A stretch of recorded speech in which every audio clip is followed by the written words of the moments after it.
yang disampaikan oleh Bapak Presiden Jokowi pada pertemuan dengan 6 ketua umum partai politik adalah menyampaikan suatu tantangan-tantangan yang dihadapi bangsa ini ke depan, dan kemudian juga bagaimana tantangan dari aspek demografi, tantangan dari pertarungan hegemoni, bagaimana dengan pencapaian yang telah dilakukan oleh Bapak Presiden Jokowi, bukan upaya dalam tanda petik suatu pemaksaan konsolidasi partai politik, yang menyampaikan gambaran tantangan, sehingga ini menciptakan suatu gambaran dari para ketua umum partai politik terhadap apa tantangan yang dihadapi bangsa ini ke depan, dan bagaimana apa yang sudah dilakukan oleh Presiden Jokowi dapat berkesinambungan dengan ke depan,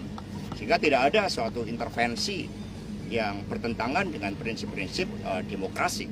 Tapi ada kubu sebelah mempermasalahkan bahwa konsolidasi dilakukan di istana, tapi katanya kurang etis karena ini bukan punya politik. Kan kita tidak berbicara tentang tokoh-tokoh,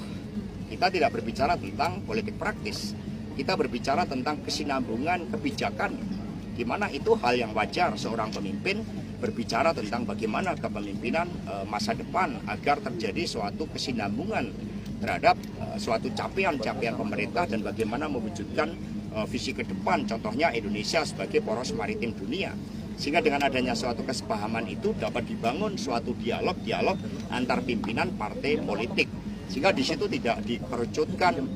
di istana, karena kami sejak awal sudah banyak pengalaman di dalam mana membedakan urusan politik praktis, mana urusan terkait dengan kepentingan bangsa dan negara. Berbicara dengan demografi, bonus demografi, bagaimana ini memberikan suatu